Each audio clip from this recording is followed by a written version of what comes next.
Fine. Hello, everyone. Welcome to the Got a Case of Wanderlust podcast. I'm your host, Lydia, and today we have a guest named Maria. Maria is the host of the Recipe to the Road podcast, a podcast that shares travel stories and information from people all over the world. I've listened to the podcast myself, and as a fellow passionate traveler, it's such a joy to listen to different perspectives and experiences of other people that Maria interviews. So I'm so excited to be back recording and to finally have Maria on the show. So thank you so much for being here today. Oh, thank you for having me and for the lovely intro. Yeah, of course. I'm so happy we finally got a time to connect because it's been a minute since I first contacted you Yeah, through Instagram, and it's been a while since I last published an episode. So, like I said, thank you again for being the first guest in a while. no problem at all. Happy to be here and chat a little bit about podcasts. As you know, my podcast is on a bit of a break as well, so haven't done one of these in a while either. So it's nice to kind of get back into it. Yeah, so I would love to start out with what sparked your wanderlust? Oh, that is a good question. I guess for me, it's been a thing for as long as I can remember because both of my parents traveled a lot before I was born. And so like growing up, like they firstly would have like they had really good friends in Germany because they'd lived over there for a while that would always send us like parcels at Christmas and like presents and stuff. So we always had that connection with people abroad, and then like they also had friends in like other countries as well. So we'd always just kind of have like a Christmas card coming in from a different country, or like a postcard from like people around the world. We also used to have students to stay who would be coming to Ireland to learn English, and they used to stay with us sometimes. So I guess like as a kid, like the fact that the world is a lot bigger than Ireland was just a given for me. So I don't know if anything ever sparked my wanderlust, but I was just kind of brought up in quite a like I'm gonna say an international house, even though both my parents are Irish, but it was still like there was always like talk of international kind of travel, and the curiosity, I guess, for what's going on around the world and for the different ways people do things was just always there. Yeah, that's so awesome that your parents got to do that for you because it's so important to surround yourself with diversity and just people of different backgrounds and stories and perspectives. I think that's something some communities do lack, and it's a shame that if you don't have that accessibility to Definitely. different cultures and stuff, which brings me back to your podcast, which aims to increase the accessibility of the world of travel, which I love. So was there ever like a specific experience or conversation that made you realize the inequities that many people face when traveling?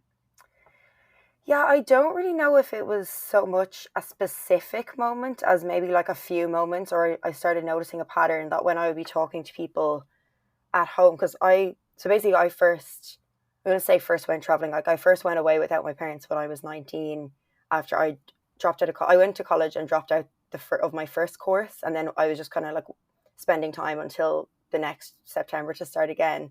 And I moved to Spain and worked as an au pair, like minding kids. And then kind of like coming home from that, and like then after that, like I just kept going to different places and for different reasons, and just conversations I would have at home or even away with people. And it seemed that people just didn't really know how to go about traveling. And like I was kind of like, oh well, like it's obvious, you go on, you book a flight, you do this, you do this. And it was only when, which is kind of funny, like in the last few years, or probably more than maybe like, yeah, the last like decade, when like a lot of conversations have been happening about privilege and recognizing your privilege, that I realized that my privilege was that my parents had always traveled, so it had never been shrouded in mystery for me.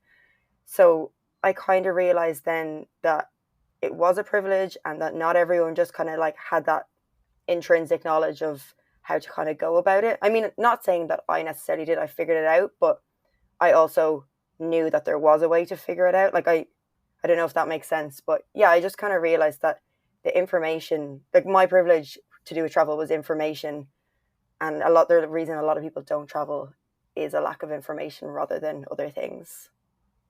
Yeah, that awareness is something that I've recently been discovering as well. Just all the types of privileges you just take for granted because you're not aware of it. It's just something that's so normal in your everyday life and maybe the people around you that you don't like. It's not like you said, it's not just economic privilege, it's also how you were raised and the values that you like took in as when you were growing up or something. So Yeah, like exactly. through like these initial travel experiences or recent, how has travel in general shaped your views of the world? Oh, I it's definitely shaped my view of the world in like positive and negative ways. So I'll start with the positives because I don't want to always be a negative Nancy. In a positive way, obviously, you just learn so many like things like on a global scale as well as on a small scale. Like on a small scale, just things like one of the huge things I guess is our attitude to like health and community are probably the two biggest things that I've seen countries where, because it always seems that the attitude to health and the attitude to community kind of are in line, weirdly. So, what I mean by that is, say, in some countries, like healthcare is really inaccessible, but it also so happens that there are places where community isn't really as big of a deal. And then other places, like, for example, Mexico. And I know Mexico is obviously like a huge country, and every state is basically like a country in itself. There's so much diversity there. But something I noticed in a lot of places in Mexico was that communities are really, really big part of their culture. It's really important. And like, if there's a stray dog walking around a village, people will just feed him and he just becomes the village's dog. And I know that's like a pretty superficial example, but I feel like that's kind of the way with people as well, that you're just treated like the community kind of bands together a bit more. And I'm sure there's people from Mexico listening to this, been like, that's not it everywhere, but maybe I just visited really nice parts. Probably I just visited really nice parts of Mexico, and really nice villages and stuff where community was huge. And then the same thing with healthcare is like, obviously there is the regular like hospitals and doctors and pharmacies and stuff in Mexico, but I saw that people had like, there was a lot more emphasis on preventative medicine, and not in like a kind of a new age wellness way, which is not a bad thing. It's also amazing that we're reintroducing these into different cultures, but it just like there's like a lot, it was just in them to look after their health in like, I don't know, there was like, say in Chiapas, there's this like tincture, and I know I'm going to say it wrong. It's like a herb, it's basically a plant, and then they blend it up into like a tincture, and it's called like chilagua, and it's the most amazing thing I've ever had. Like, it gets rid of cold sores, it like gets rid of sore throats, it helps your tummy if you've got a parasite, like. And that was just like one example. Or then in Guatemala, I got a parasite there, and it was like papaya seeds, just like healed, got rid of the parasite. Like, it made me feel better than I had even before I got the parasite. So there's just like, and I don't know if that's because I was around like tourists and people who were really interested in natural stuff, but I think that culture is just naturally there.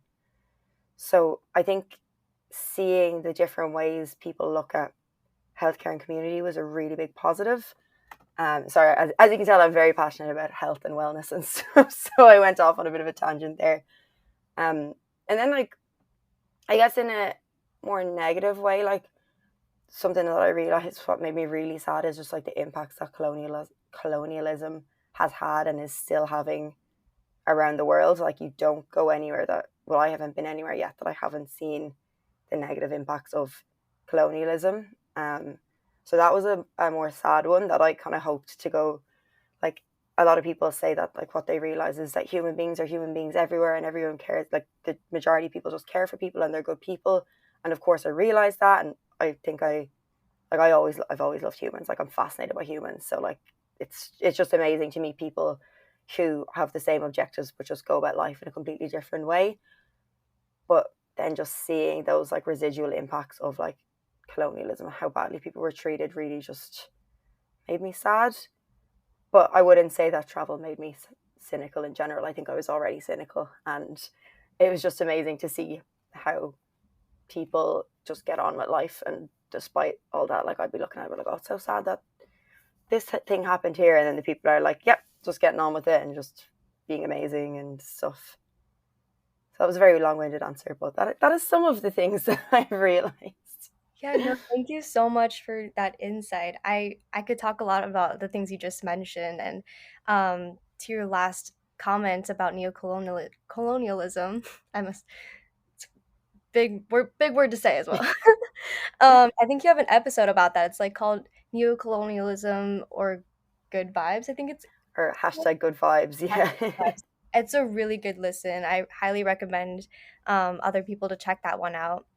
But yeah, Thank it's you. just it's so interesting to learn and discover things that you're just not taught about like where you come from. So like in the US, there's just so much that our educational system fails to teach us about.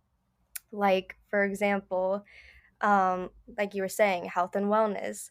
We don't learn about preventative healthcare. Like the US is very much about profit and like capitalism, so we are focused on more treating the symptoms through medicine or like surgery and like just very high costs but also band-aid level cures rather than Yeah. starting from the root and really looking at the whole body, and that's something other countries do very well, but that we just we don't necessarily prioritize here. So, yeah, it's so interesting to learn about the different values in that regard. So, um, to that point, what are some other like misconceptions about traveling that you've learned that you've maybe had yourself or like you've learned from people on your podcast?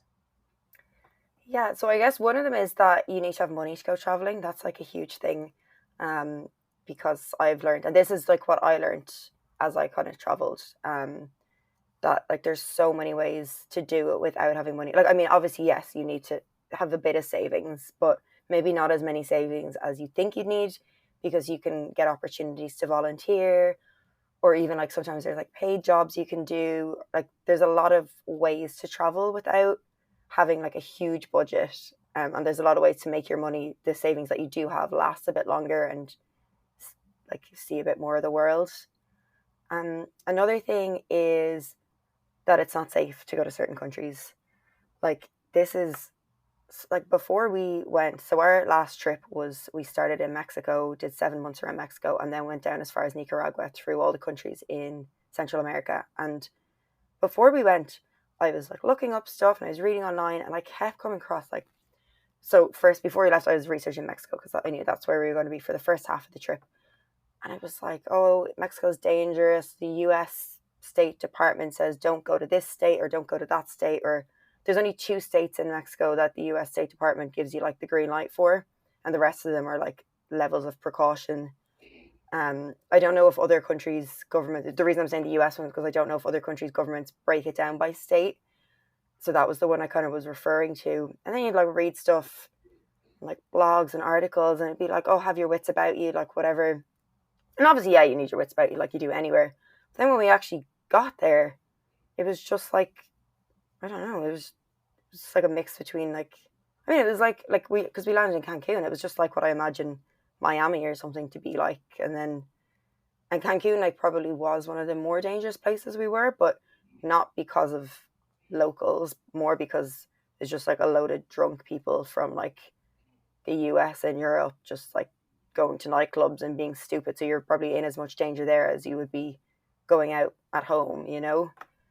Um, but after that, like everything was just really safe. Like, particularly, there's this city, Merida, which is the safest city in all of the Americas. No, sorry, second safest city in all of the Americas. And people there would just leave like their handbag on a chair in a restaurant and then just go to the bathroom. Like people just didn't steal it. Um, so I think this safety thing was huge, like a huge shock to me that it was so safe. Yeah, that's something that is like common thread among many travelers that I do talk with is that the news and the media in general just projects such a negative like connotation on so many different places that are quote unquote more like developing countries. But the truth is it's such a distortion of the reality of actual experiences people have had. Like the people that say the countries are dangerous, oh, you shouldn't go there, are people typically that have never gone there. It's just their biases or what they've read online or seen on the news. So yeah, that's so super fascinating to hear that in Mexico, it's this one of the like you have one of the safest places in the Americas. Like I didn't know that actually. That's very fascinating. Yeah, it's. like I don't really get what the objective is. I mean, I'm sure there's some sort of political agenda there, but it just doesn't, like, just leave them alone, like, like the one that was, so I know I was talking about Mexico there, but like the one that was huge was Honduras. Like, if you type Honduras into any platform anywhere, people are like, oh my god, it's dangerous and the murder capital of the world's there, which it isn't, not anymore, and it's this, that, and the other. And like, yeah, like I think there is a high crime rate there. From, I was just like, because before we went there I was in some like expat groups on Facebook and stuff, and I think there is maybe a high crime rate in certain areas. But on the flip side, then, like when we were there, everyone was so nice and so helpful, and like especially the islands, like the islands were so safe. Like the islands, you could walk around after dark, get the bus, no problem. Like, just, yeah, I don't know. There's just no need to spread so much like negativity about like some countries. So we were joking. My cousin came over and joined us for a couple of weeks in Mexico, and she said there's like two things that people say to her when she said she was going to Mexico for a few weeks. They either say, "Oh my god, it's the best place ever. You're gonna love it. You're gonna have the best time," or they go, "Oh, be careful. Like, it's a bit dodgy over there." And like we called it like the responses of like someone who's been to Mexico and someone who hasn't been to Mexico. So yeah, there's definitely, because I think a lot of our media, I wouldn't say, yeah, I would say a lot of our media about kind of places where there's, so if there's like a war on somewhere, we will have reporters there, as every other country will. But when it's just like kind of somewhere where there's not really something big, like I think a lot of it is influenced by the US, maybe. I don't really know where that comes from. But, and also just the fact that it's so far away, I think there's a bit of like you're a bit removed from it, so it's like maybe more like cautious to be worried about it. Because like there's definitely countries that there aren't, like I wouldn't say Southeast Asia has as much of a like negative kind of view about it than, um and like that's obviously far away. But I think people would think central, like if you just asked a random person on the street, I think they would think like going to Southeast Asia is safe, but they wouldn't think that going to Central America is safe. Maybe because that's been like a tourist place for longer or something. But yeah, it definitely, as you say, it's definitely distorted. But as more people go there, maybe people are like a bit more open minded to it. Yeah, it's you definitely like shouldn't be forming an opinion or giving advice to someone about visiting somewhere if you've never actually gone there yourself. um, would Yeah. you have any advice for other female travelers out there, especially if you've had solo experiences about like their fears, as a woman traveling? Yeah. So firstly, I was traveling with my boyfriend, and I did think, just when we were planning things, and I was like, I wonder if we'll ever want to separate, like, because if he wanted to go to place A and I wanted to go to place B, and the idea of solo female traveling was just like, I was like, no, there's no way I could do that in Mexico. Like, I like that would be a crazy thing to do. Even though I had a friend who had done it, and then after being there, I was like, oh, like we were in the minority by far by traveling with someone. Like, there was so many solo travelers, and I would say half, if not more, were solo female travelers.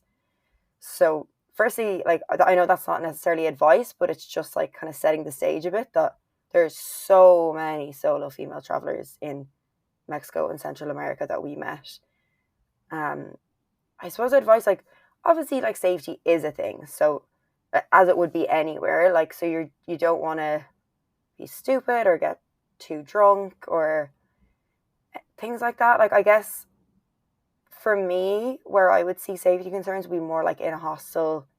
Just make sure that you trust the people you're going out with, and not necessarily that they would do something to you, but that if you did get too drunk, are they going to bring you home? Like, you don't know these people. You don't know if they have your best interests at heart, or if they're just kind of like, she's gone, bye, and just move on. Like, so I think like having your wits about you is necessary anywhere.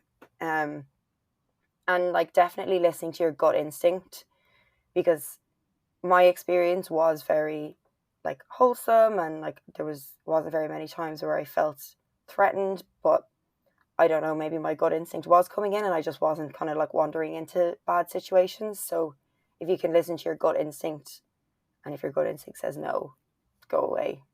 And if you ever come across like children or dogs, they're always a really good indicator of if a situation is a bit unsavory, I think. See, like I would judge places by the dogs. So if I'm somewhere where the dogs are really like frantic and kind of like aggro and stuff, I'd be like, there's a bit of a weird vibe in this place. I know that's like such an obscure thing, but I noticed it and I kind of trusted my gut on that one. Yeah, no, I think that's wonderful advice. We would all benefit from listening more and tapping into our intuition, like to a greater extent, especially when traveling, especially as female travelers. Um, just because, like, you know what's best for you at the end of the day.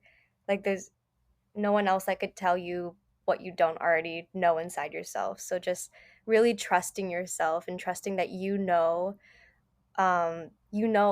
like who you are and you know what's best for you. So, yeah, I definitely am trying to follow that advice myself when I do solo travel. So, just some final questions to wrap up, a little rapid fire round. First question is, what's a special place in your heart? Ooh, okay, I'm just gonna off the top by Puerto Escondido in Mexico. Um, so there's so many places. That's why I like pause. But like, I'm just gonna say whatever comes to mind. Puerto Escondido in Yes. Mexico. Oh my God. Seems It's so beautiful. I want to go. it's amazing. Like we stayed in La Punta, so if you go, I'd highly recommend trying to stay in La Punta. It's basically like a village within Puerto Escondido. It is quite touristy, but like not like in your face touristy. There's just like it's more. I would say it's more so like people from different countries have decided to live there than it's necessarily like super touristy. So it's like a nice mix. And then obviously there's like locals as well, and there's people from different parts of Mexico. It's just, and even if you don't stay there, like there's just other parts. Like there's so many different parts to explore. Like what is the word? We rented, get there eventually. We rented mopeds. So like every evening we would kind of like try go to like a different area and just see what the crack was there. Sorry, crack is Irish word.